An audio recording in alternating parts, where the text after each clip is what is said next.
Assalamualaikum warahmatullahi wabarakatuh. Apa kabar sahabat beriman? Selamat datang di channel Islam Center. Kali ini kita akan mengulas tentang ciri-ciri orang yang selalu dikejar rezeki. Tiap orang mempunyai garis takdirnya masing-masing, seperti rezeki, jodoh, dan kematian. Tidak dapat disangkal jika segalanya tersebut telah diatur oleh Sang Pencipta. Tapi kemungkinan sebagian besar orang telah melakukan kerja keras untuk memperoleh rezeki. Tapi pada realitanya belum juga sanggup memperoleh apa yang diharapkan. Sementara ada banyak golongan orang yang dikejar rezeki dari manapun asalnya. Walau sebetulnya tiap orang telah dijamin rezekinya oleh Allah Subhanahu wa Ta'ala. Di Al-Quran diterangkan pada surat At-Talaq ayat 3 mengenai rezeki, yaitu dan memberikannya rezeki dari arah yang tiada diduga. Dan barang siapa yang bertawakal kepada Allah Subhanahu wa Ta'ala, pasti Allah akan mencukupkan kebutuhannya. Sebenarnya Allah melakukan urusan yang diinginkannya. Sebenarnya Allah sudah mengadakan ketetapan untuk setiap sesuatu. Dari ayat itu telah diterangkan jika barang siapa yang bertawakal kepada Allah Subhanahu wa Ta'ala, pasti Allah akan memberikan jalan keluar dan rezeki dari semua arah yang tidak pernah diduga datangnya. Sahabat Islam Center yang dirahmati Allah Subhanahu wa Ta'ala, inilah golongan orang-orang yang selalu dikejar rezeki. Apakah kalian termasuk di dalamnya? Yang pertama adalah orang yang suka bersedekah. Sedekah adalah ibadah yang paling terpuji dan benar-benar disarankan.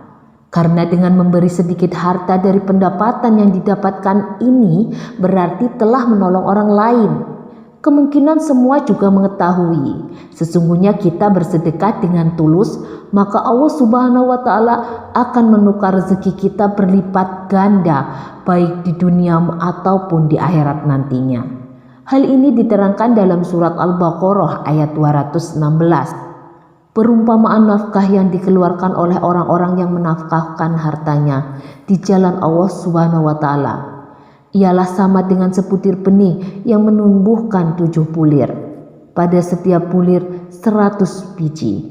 Allah akan melipat gandakan ganjaran untuk siapa yang diinginkan, dan Allah maha luas karunia-Nya, lagi maha mengetahui. Lalu apakah kita boleh bersedekah dan mengharap Allah Subhanahu wa Ta'ala mengganti sedekah yang kita keluarkan dengan kekayaan di dunia? Hal tersebut sah-sah saja selama kita berharapnya cuma kepada Allah Subhanahu wa Ta'ala dan bukan berharap agar ada seseorang yang memberi kita kekayaan sesudah kita bersedekah. Dan ini yang tidak dianjurkan, karena kita telah mengharap kepada sesama makhluk ciptaan Allah Subhanahu wa Ta'ala. 2. Orang yang suka mengucapkan syukur.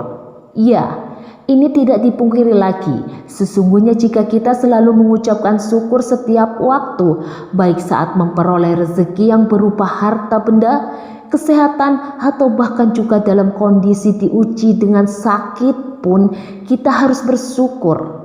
Mengucapkan syukur ialah hal yang perlu dilakukan oleh setiap muslim. Karena nikmat dan anugerah Allah yang sangat banyak, manusia dapat hidup di bumi ini.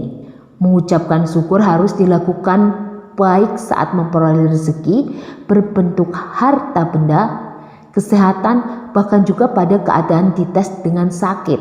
Karena itu manusia harus mengucapkan syukur. Insya Allah, Allah Subhanahu wa Ta'ala akan menambahkan nikmat dengan kuasa-Nya, hingga penyakit yang dimiliki akan terangkat. Dalam Quran surat Al-Ibrahim ayat 7, Allah Subhanahu wa Ta'ala berfirman, dan ingat-ingatlah juga tatkala Tuhanmu memaklumkan, sesungguhnya bila kamu bersyukur, tentu kami akan menambahkan nikmat padamu. Apabila kamu mengingkari nikmatku, maka sesungguhnya azabku benar-benar pedih. 3. Orang yang sering membaca Al-Quran, terutama surat Al-Waqiah. Ya, surat Al-Waqiah memang dikenal mempunyai kelebihan dalam hal untuk mendatangkan rezeki atau nikmat. Dalam hadis Ibnu Adi disebutkan, jika kita benar-benar disarankan untuk mengajarkan surat Al-Waqiah kepada istri, keluarga, dan anak-anak kita, karena surah itu sebagai surat yang sanggup menderaskan rezeki untuk siapa saja yang mengamalkannya. 4. Orang yang sering beristighfar. Istighfar adalah usaha batiniah untuk meminta ampun kepada Allah Subhanahu wa Ta'ala atas semua dosa yang sudah dibuat. Lalu, apa hubungannya dengan selalu dikejar rezeki? Orang yang selalu beristighfar pada keadaan apa saja otomatis bisa membersihkan hatinya dari semua dosa dan kekeliruan. Saat hati bersih, maka kemungkinan rezeki yang diberikan oleh Allah Subhanahu wa Ta'ala bisa sampai. Dalam Quran surat Hud ayat 3, Allah Subhanahu wa Ta'ala berfirman, "Dan hendaklah kamu minta ampun kepada Tuhanmu dan bertaubatlah kepadanya. Bila kamu mengerjakan yang demikian, pasti Ia akan memberikan nikmat yang baik terus-terusan padamu sampai kepada waktu yang sudah ditetapkan. Dan Ia akan memberi ke setiap orang yang memiliki kelebihan balasan keutamaannya. Jika kamu berpaling, maka sesungguhnya saya takut kamu akan ditimpa siksa di hari kiamat." 5. Orang yang menyukai berdoa dan usaha. Berdoa dan usaha ialah satu paket yang tidak dapat dipisahkan saat seseorang meminta sesuatu kepada Allah Subhanahu wa Ta'ala.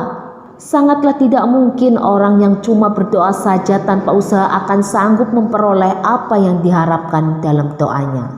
Sehingga selain berdoa, usaha harus dilaksanakan untuk memperoleh hasil dari doa yang telah dipanjatkan. Seperti ada sebuah pernyataan, "Man jada wajada," yang maknanya, barang siapa yang bersungguh-sungguh akan mendapatkan hasil yang diharapkan. 6. Orang yang selalu tawakal kepada Allah Subhanahu wa Ta'ala. Tawakal secara harfiah bermakna menyerahkan diri dan menyadarkan hati cuma kepada Allah Subhanahu wa Ta'ala. Orang yang tawakal sebagai orang yang paling percaya seyakin-yakinnya. Sesungguhnya cuma Allah Subhanahu wa Ta'ala saja yang bisa memberi dan mencegah. Tujuan yaitu memberikan faedah atas sesuatu yang sudah dibuatnya, memberi nikmat kepada tiap manusia dan semua jagat seisinya, dan mencegah keburukan yang sudah dilakukan manusia maupun dari setan. Semoga dengan penjelasan di atas memberikan pencerahan bagi kita semua. Wallahu a'lam bishawab. Demikian yang bisa saya bagikan, semoga bermanfaat untuk kita semua. Wassalamualaikum warahmatullahi wabarakatuh.